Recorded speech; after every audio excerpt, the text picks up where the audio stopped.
ਨੂੰ ਮੇਰੇ ਵੱਲੋਂ ਪਿਆਰ ਭਰੀ ਸਤਿ ਸ੍ਰੀ ਅਕਾਲ, ਨਮਸਕਾਰ, ਆਦਾਬ and shalom. ਜਿਵੇਂ ਕਿ we are going to talk about a couple of issues including what happened in Pakistan, the rains and the devastation from the floods. And of course we have right here in the backyard in Puerto Rico, 5 years after the dot, they got hit by another Hurricane Fiona, and the whole Puerto Rico is without electricity. And of course with electricity everything runs on electricity, so no potable water and no health facilities and everything. And this is, if that can happen in Puerto Rico, which is part of United States, even though it is not technically a state of United States, but if you are in a Puerto Rican, you can just take a flight, come over to United States and vice versa, and there are no questions. Now think about back home in Pakistan, what is happening in Pakistan because of the rains and floods and the devastation. This is all, yes, the scientists have been talking about the climate change, how the climate change is going to affect everything in this right here in this in the world, but nobody was really paying attention, the politicians. The closest they came to a climate agreement was in early 90s when George W. Bush was the president. Not George W. Bush, the George Senior was the president. George H.W. Bush. But somehow that fell between the cracks.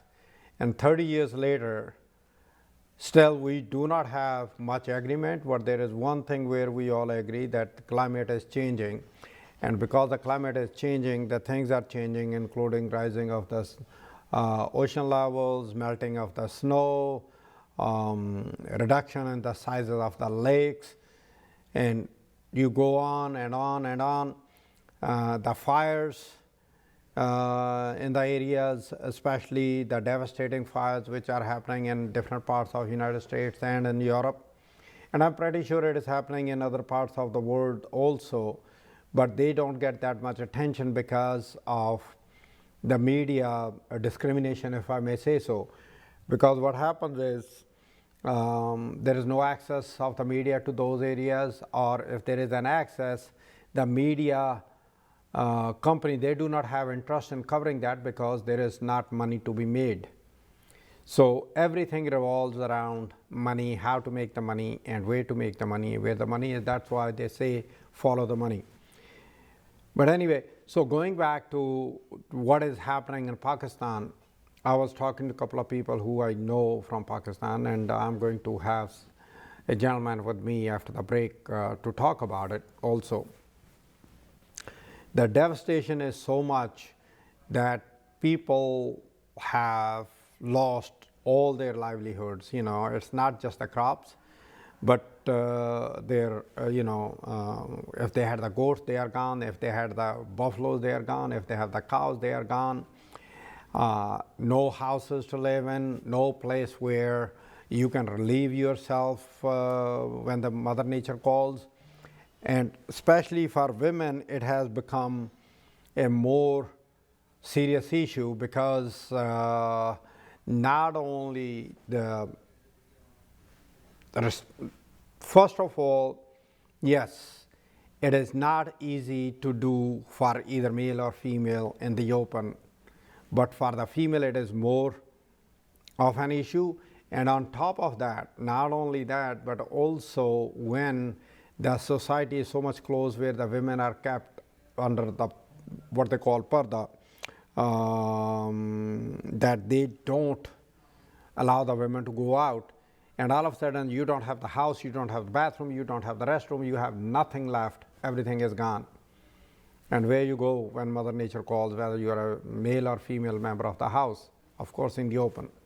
So those are the issues, those are the things which are happening right now as we talk. Of course, the World Bank is helping, United States is helping, and the relationship between Pakistan and United States has been on and off, especially with after the Russia withdrew from Pakistan, from Afghanistan, and Americans stopped providing the funding to the Mujahideens, and from where the Al-Qaeda came, and that everything was happening through Pakistan. And then when Afghanistan was, when the Americans went into Afghanistan, they again used the route through Pakistan for the supplies.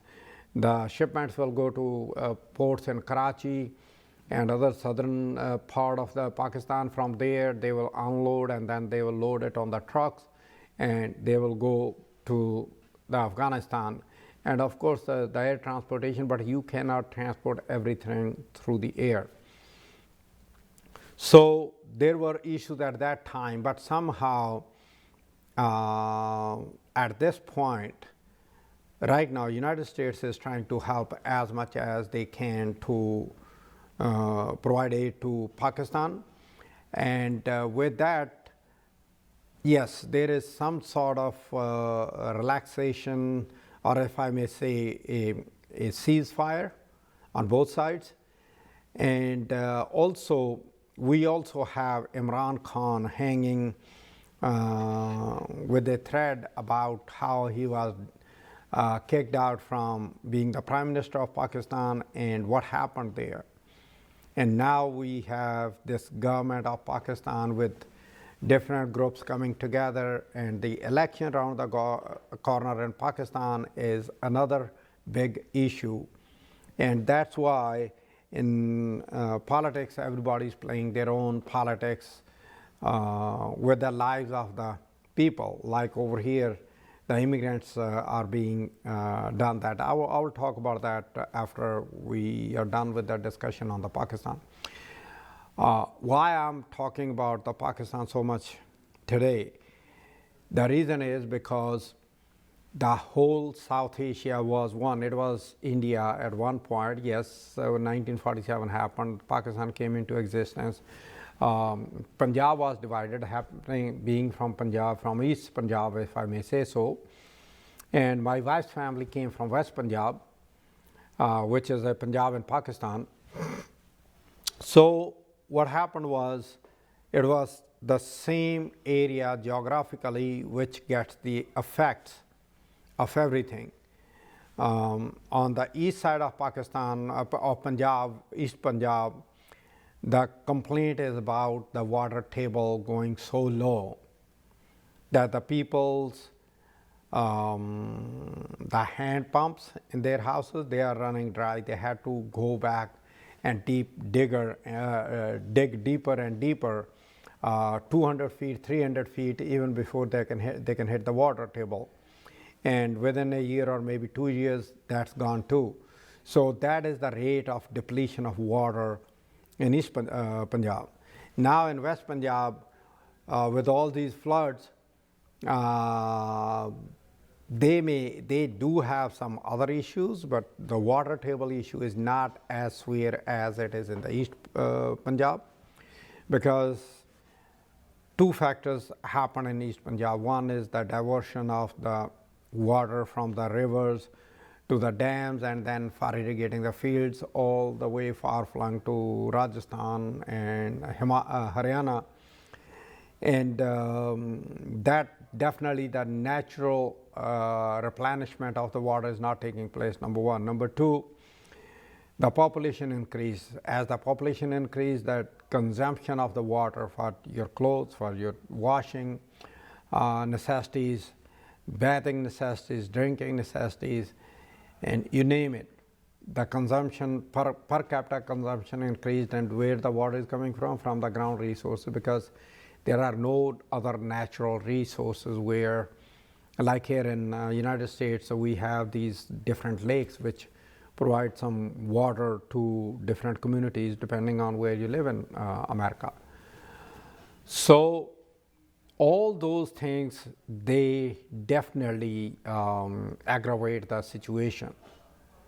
So with all these things happening, whether we like or we don't like, whether we agree or we do not agree, one thing is for sure, that climate affects everybody, whether you are sitting on east side of that line or west side of that line, whether you are sitting in all the way east in West Bengal, still the climate change is affecting, because the ocean in Bay of Bengal, the water table is going up, and some of those small islands, they are going underwater, and the population from Bangladesh and some parts of Indian states of West Bengal who are part of that neighborhood, they have no option but to move, and their resources for having the food and food security and other security, they are gone. So this climate change is such a big thing, which I would like the viewers to take a serious look at it and look at what can be done and how they can contribute to at least try to control whatever they can. So I'm going to take a break. After the break, I'm going to get this gentleman from Pakistan to come online and talk about it, what is happening, and how he is trying to do with his organization to do whatever he can. So right after the break, we will be right back. Welcome back to Mainstream with Harpreet Singh Toor. आप सबनों एक बारी फिर प्यार भरी सत श्री अकाल, नमस्कार, आदाब and shalom. Like I was talking about the flooding in Pakistan, and it is all because of the climate change and everything, and of course there are man-made issues also. Anyway, the whole thing is man-made. The climate change is happening because of us, because we're not paying full attention to what needs to be done and how it should be done. And I have this gentleman who has visited United States previously, and we became friends after I met him twice. And he is such a gentleman that he has thrown everything into helping the people in Pakistan, that what is going on. And the connection may not be that great because I have him on the cell phone, पर असी जो भी गलबात कर सकते होए, असी जिन्नी भी कर सकते होए, we are going to do that. सब तो पहला तो let me introduce you भाई साहब खुर्रम. पाकिस्तान दे विच, इंडिया दे विच it is ZH खुर्रम, इत्थे ZH Khurram. For me it is Khurram भाई साहब. हाँ जी खुर्रम भाई साहब, अस्सलाम वालेकुम. जी वालेकुम सलाम. हाँ जी खुर्रम साहब, ਤੁਸੀਂ ਯੂ ਹਰਡ ਪਈ, ਮੈਨੂੰ ਸੁਣਿਆ ਹੈਗਾ ਪਈ ਪਾਕਿਸਤਾਨ ਦੇ ਵਿੱਚ ਫਲੱਡਿੰਗ ਵਗੈਰਾ ਦੇ ਨਾਲ ਕੀ ਕੁਝ ਹੋ ਰਿਹਾ ਹੈਗਾ ਆ. ਤੁਸੀਂ ਥੋੜਾ ਜਿਹਾ ਪਹਿਲਾਂ, ਈਵਨ ਦੋ ਅਸੀਂ ਉੱਥੇ ਨਹੀਂ ਬੈਠੇ, ਪਰ ਆਈਡੀਆ ਦੋਗੇ ਵੀ ਕਿਸ ਕਿਸਮ ਦਾ ਨੁਕਸਾਨ ਹੋਇਆ ਤੇ what actually is going on right now?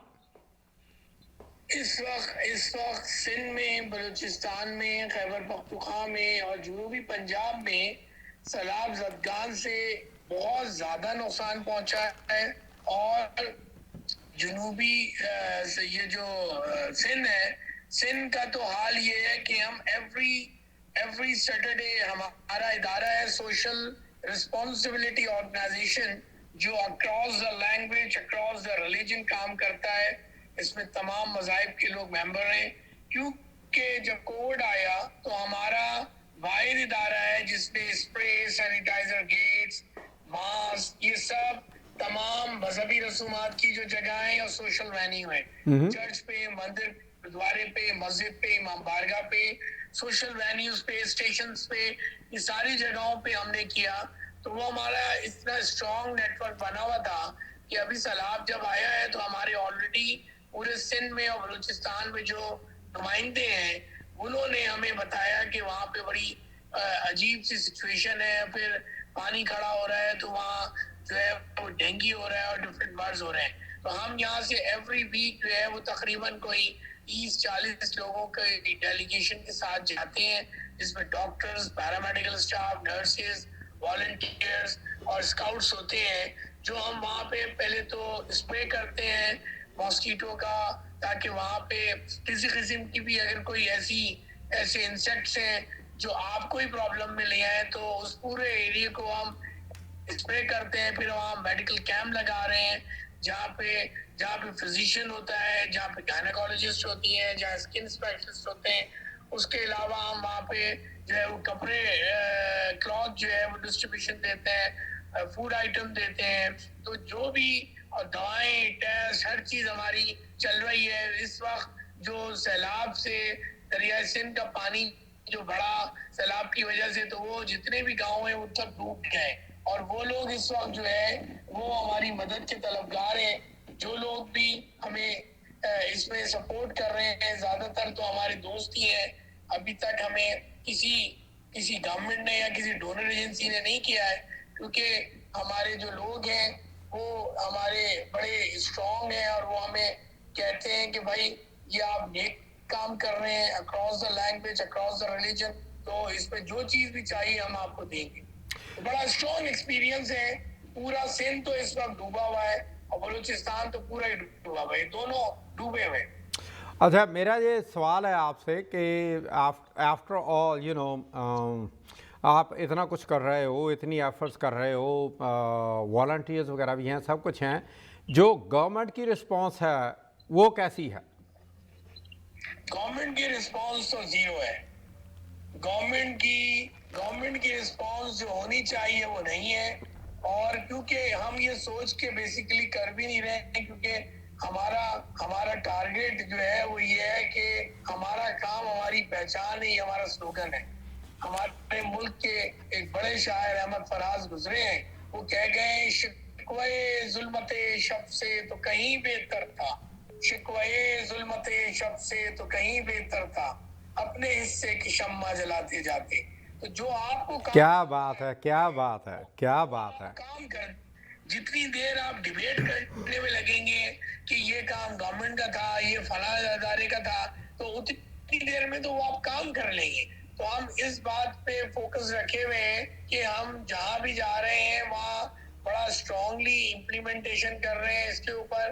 جو لوگ بھی ایون ہم جو ہے وہ شہر کے 100 وینیوز پہ ہمارے باکسز ہیں تمام مذہبی رسومات کی جگہ پہ, جہاں لوگ جو ہے وہ اپنے کپڑے, اپنی میڈیسن دینا چاہتے ہیں, آپ ادویات دینا چاہتے ہیں, اس کے ساتھ آپ فوڈ آئٹم دینا چاہتے ہیں, تو ہم وہاں سے اٹھا لیتے ہیں. کوئی کہتا ہے کہ آپ ہمیں ہمارے گھر سے اٹھا لیں, تو ہماری والنٹیئرز جو ہے وہ جاتے ہیں اور وہاں سے ان کے گھر سے سوزوکی میں اٹھا لیتے ہیں.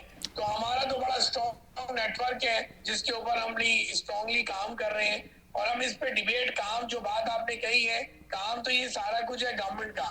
اگر گورنمنٹ جو ہے وہ اپنے معاملات کو بہتر کر لیتی تو اس تباہی تو بہرحال ہوتی, لیکن اتنی نہ ہوتی, کیونکہ گورنمنٹ جو ہے وہ اپنے چکروں میں لگی ہوئی. آپ کو پتا ہے کہ ہمارے پاکستان انڈیا میں جو ہے وہ گورنمنٹ جو ہے وہ کرپشن جو ہے وہ کس لیول پر ہے.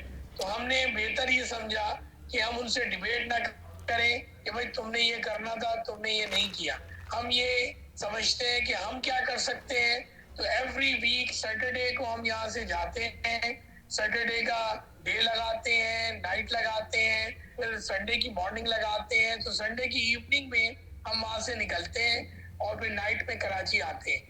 تو یہ کراچی سے پورا جو ہے وہ اسٹرانگ ٹیم کوئی 30-40 لوگوں کا جو ہے وہ جاتا ہے, اور ایوری ویک ہم جو ہے نا یہ کام کر رہے ہیں. تو اور بڑا لطف آ رہا ہے کہ خدا نے ہمیں اس قابل کیا ہے کہ ہم یہ اپنے دوستوں کے ساتھ مل کے یہ کام کر رہے ہیں. نہیں, اس میں کوئی شک نہیں ہے, مگر آپ کے لیے کراچی سے بلوچستان جانے کے لیے جتنا وہ وقت لگتا ہے ٹریول کرنے کے لیے, وہ بھی تو ایک مسئلہ ہوگا نا, کیونکہ بریجز نہیں ہیں, روڈز نہیں ہیں. سو کیسے ٹیکل کر رہے ہو اس سچویشن کو؟ یہ سچویشن پھر یہ ہے, پہلے تو یہ ہے کہ ہم نے کیونکہ ابھی ہم تو ان وینیوز پہ گئے ہیں جہاں پہ ہماری گاڑی چلی گئی ہے, اور وہ پہلے سے جو وہاں پہ ہمارا آلریڈی والنٹیئر وہ ہمیں کوآرڈینیٹ کرتا ہے. پھر وہاں پہ سے ہم جو ہے وہ اندر جاتے ہیں گاؤں میں. جیسے ابھی ہم جو ہے وہ کوٹری گئے, کوٹری سے کوئی روڈ سے 20 کلومیٹر اندر جو یہ گاؤں ہے وہاں پہ ہم نے جو ہے وہ یہ لوگوں کو کیا. اور اب یقین مانے, میں تو کیونکہ میری بچپن سے میرے گھر سے میرے اساتذہ سے ٹریننگ ایسی ہوئی ہے کہ میں across the language across the religion کام کرتا ہوں. تو میرے والنٹیئرز سے وہاں کے لوگوں نے جب ہم آ رہے تھے تو پوچھا کہ یار یہ کون لوگ ہیں, کیونکہ وہاں پہ ہم پہلی دفعہ گئے تھے اور جس تہذیب کے ساتھ, جس اخلاق کے ساتھ ہم کام کر رہے تھے, جس اسٹرانگلی ورکنگ کے ساتھ, تو اس میں ہمارے والنٹیئر کو بولا وہاں کے لوگوں نے کہ بھائی انہوں نے تو ہم سے کیونکہ لوگ آئی ڈی کارڈ لیتے ہیں, ہم نے نہ کوئی آئی ڈی کارڈ لیا نہ ہم نے ان سے یہ پوچھا کہ you are a Muslim, you are a Hindu. تو وہ مجھے کہنے لگا, وہ ہمارے والنٹیئر کہہ رہے ہیں کہ یار یہ خوب آدمی ہے. تو انہوں نے کہا بھائی یہ صحافی آدمی ہے, لکھنے پڑھنے والے آدمی ہیں, ان کی ٹریننگ ایسی ہوئی ہے اور انہوں نے ہمیں بھی ٹریننگ ایسی دی ہے کہ ان کے لیے لینگویج اور ریلیجن میٹر نہیں کرتا ہے. تو جب آپ اپنے کام میں سنسیئر ہوتے ہیں, کیونکہ ایک پازیٹیو تھنگز یہ ہے کہ ہمارا جو سوشل رسپانسبلٹی آرگنائزیشن SRO ہے اس میں میں کیونکہ صدر ہوں اور میری جو بورڈ ممبرز ہیں وہ سب فائنینشلی اسٹرانگ ہیں.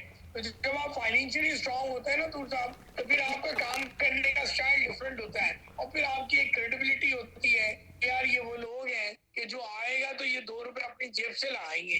یہ نہیں ہے کہ وہاں سے, کیونکہ ہماری یہاں ایک تھوڑا سا NGOs کے حوالے سے ایک نیگیٹو امیج یہ بھی تھا کہ کچھ لوگوں نے جو ہے وہ ڈمی بنائی دی اور کام ڈیلیور نہیں کیا, صرف جو ہے وہ پیسوں کا ضائع کیا.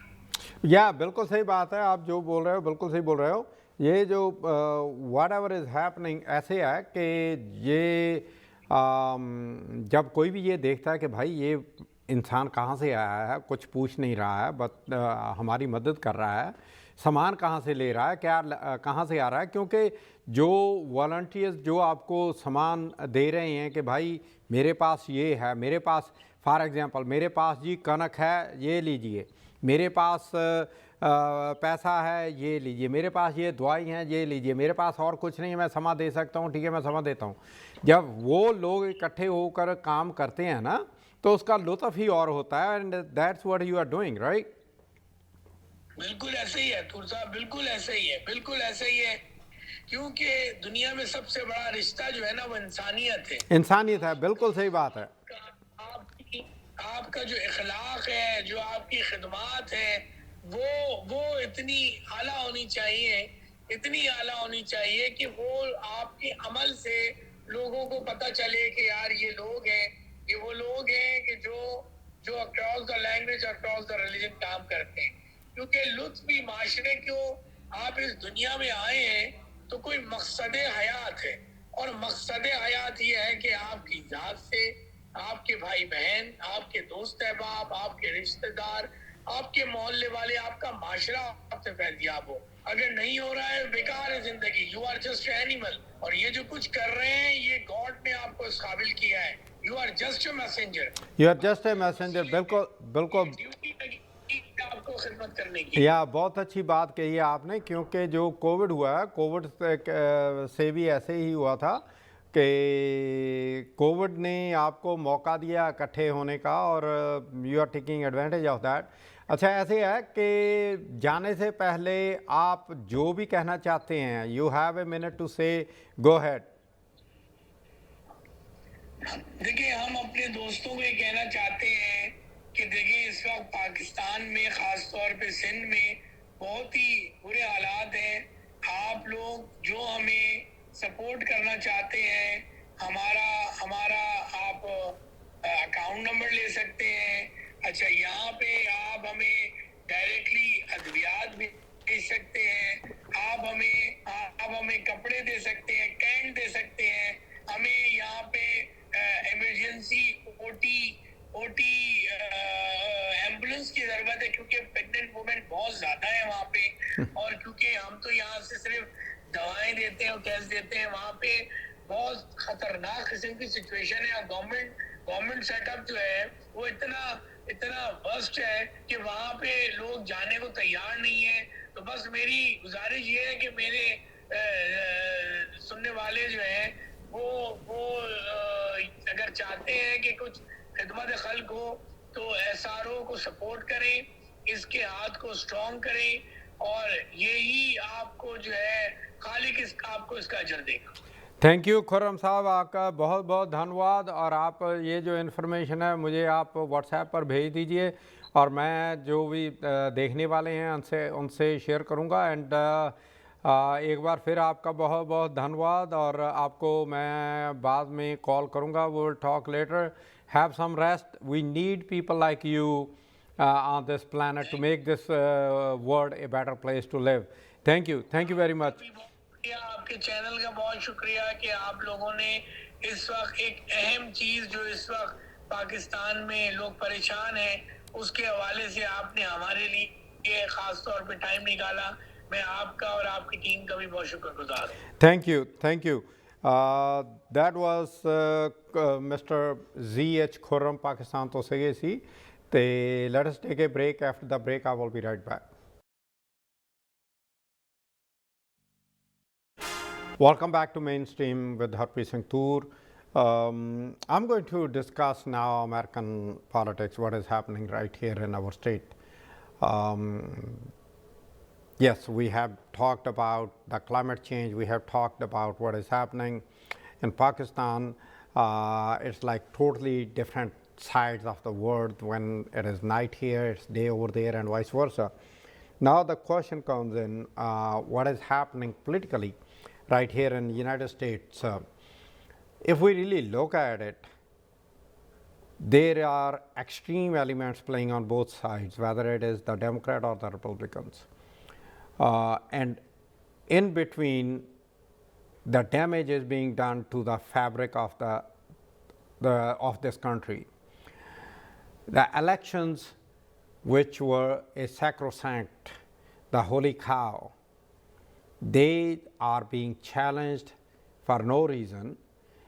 And even this is what is being said when in the name of elections being stolen, that some of those fake electors who were planning to support Donald Trump to remain in office because he was not an honest person. That's something which I can say, because being from New York, living in New York, a person from who got $200 million from his dad to start his business, being a billionaire and declaring bankruptcy worth billions of dollars, and still calling himself a businessman, and using all this dirty language, slurs, and even saying that if he shoots somebody on the Fifth Avenue, he will still not lose support. And it is coming true. And it is happening as we talk about it. The case in point is what happened in Mar-a-Lago, where he had all these stashes of that secret documents. He's turning the whole thing upside down. He's turning it on its head. He's saying, I have already declassified it. To begin with, once you are not a president of the United States, which he still refuses to admit, you cannot declassify anything. Now let us talk about the mind situation for the former president, Donald Trump. He is refusing to accept that he lost the election, which means he is still calling himself as a president. He has the seal of the president. He has some of the things which cannot even leave the White House. And he was warned about it, that he should not be doing it, but he still did it. Why? Because he thinks that he is above the law. Now, what I'm afraid of is, I really hope that till November 8th election, after the November 8th election, once the results are out, we will see some of the leaders on both sides of the aisle, the Democrats as well as the Republicans, stepping up to the plate, being the statesman, being somebody who they should be to begin with. Because I understand that to win the election, you have to play to the side, because you are trying to win the primary first and then the election. because you want to hold your base together, plus you want to get the people from the other side of the aisle also come and vote for you. Once you are elected, your responsibilities are changing. They change. You are not representing your own group of people. You are representing the whole country. Even though I always said that I did not vote for Hillary Clinton, I voted against Donald Trump, which means I voted for Hillary Clinton, not because I was satisfied with her intellect and everything, even though I know she is a very smart lady. She has achieved so many things. But at the same time, there was still something about it which was not making me really go for it. But at the same time, I suspected how and where United States can be if Trump wins the election. And yes, he did win the election. And there were a lot of people who were claiming that he's not my president, he's not my president. So with the win of the current president, Joe Biden, the people on the other side of the aisle saying, oh, Joe Biden is not my president, I can understand that. But a president who lost the election, pushing everything, every lever of the power, everything, whatever he can do to stay in power,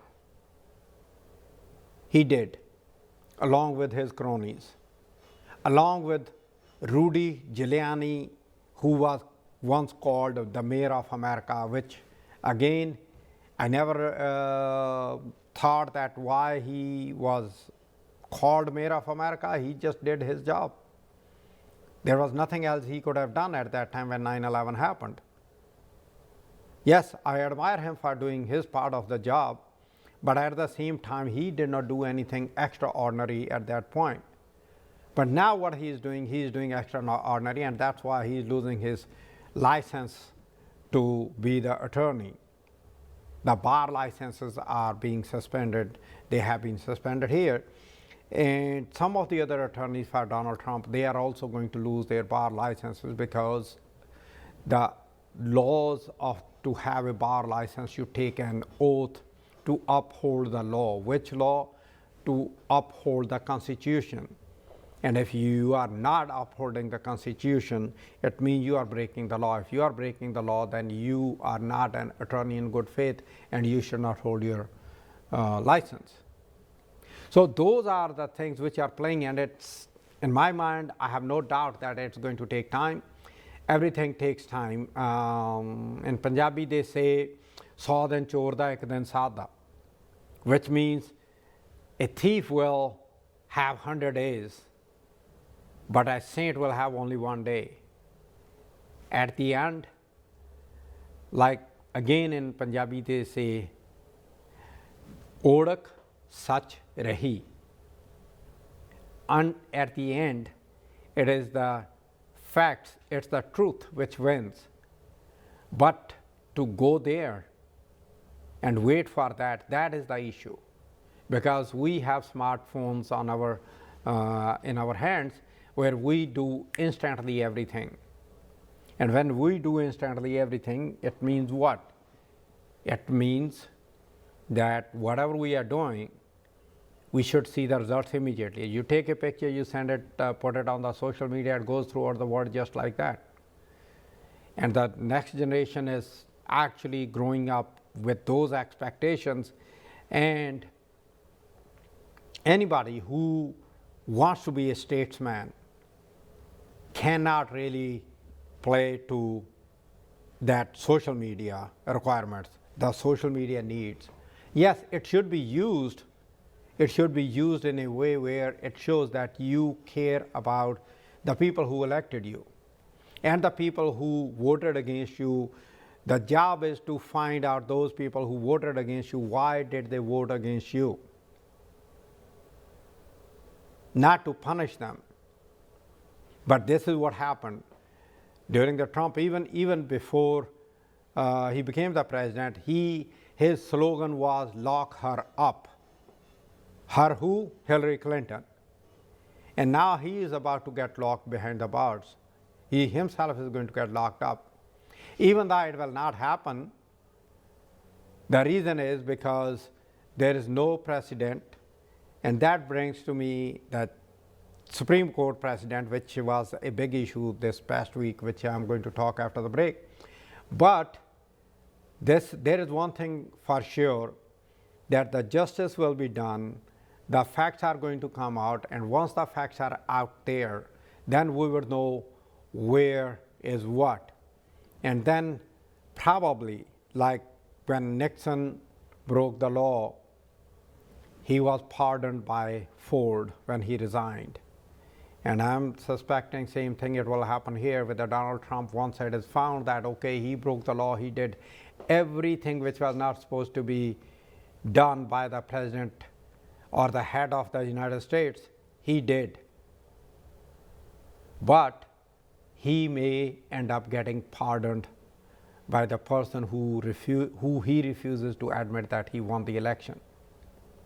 And for me, I'm waiting for that day when it could happen, something like that.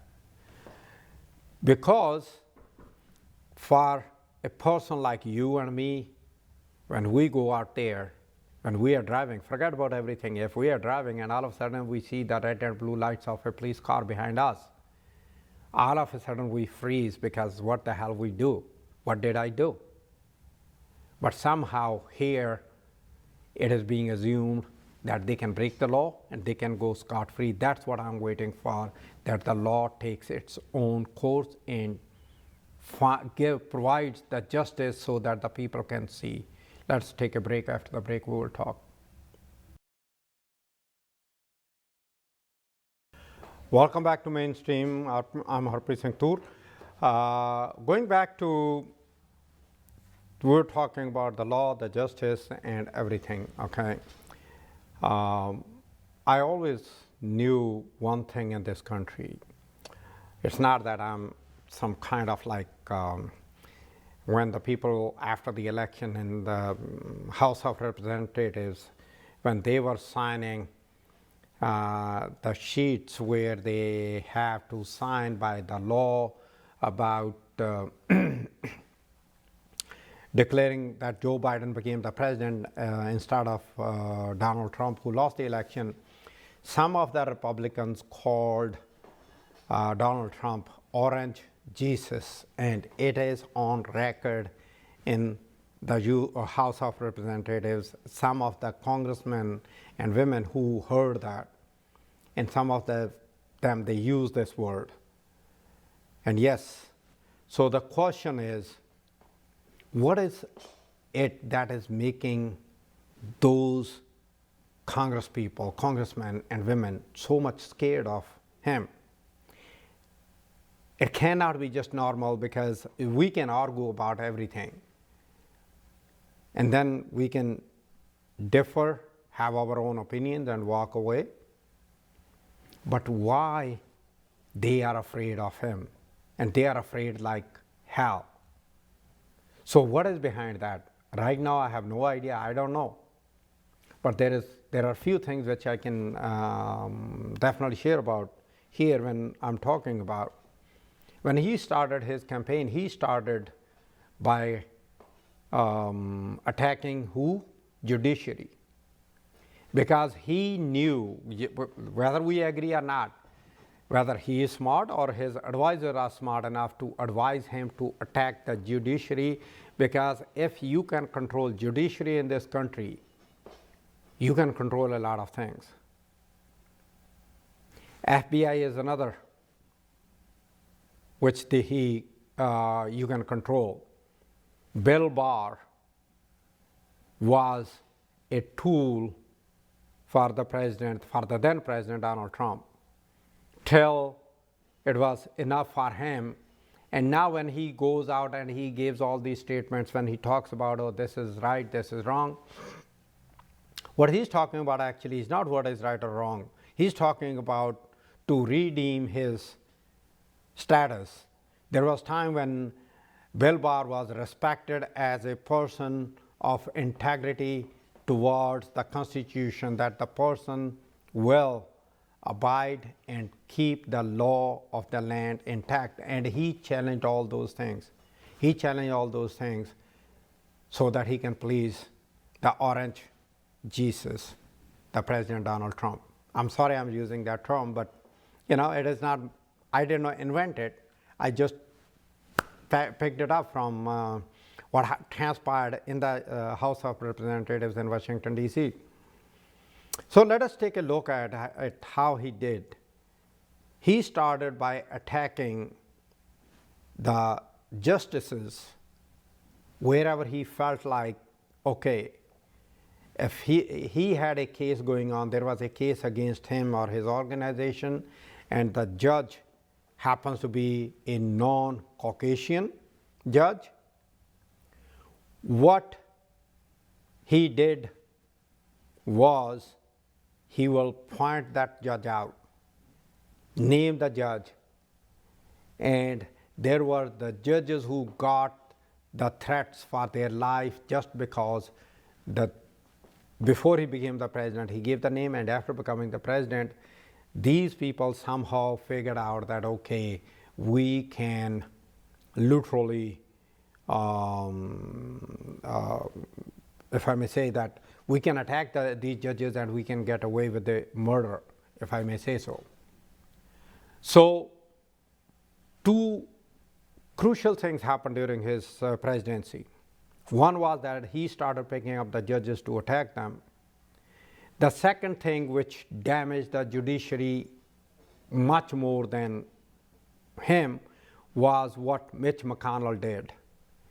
Being the majority leader, when a vacancy for the Supreme Court arose, he refused to bring up the nominated judge from Barack Hussein Obama, the then President Obama, to the floor. He even did not give him a hearing, not a single hearing to him. Why? Because he said, well, the vacancy should be filled by the next election, so that the people, they should be allowed to pick up the next president, and then that president should be the person who should pick up the judge for the Supreme Court. That is right and left. It has nothing to do with what the law says. Same thing happened with the Roe versus Wade, because it was not the law which was challenged. It was the people who voted to kill Roe versus Wade. It was their own belief, their own faith. They actually tried to put in their own Christian faith over and above everything. Even though we have here, that there should be a church and the state should not be mixed, but right here, that is what happened. The state was taken over by the religion and the religious people. And Mitch McConnell not only withheld that, Donald Trump declared who he is going to appoint. He appointed that. And then when the Ruth Ginsburg passed away, the vacancy arose at the tail end of the year when Donald Trump was still the president.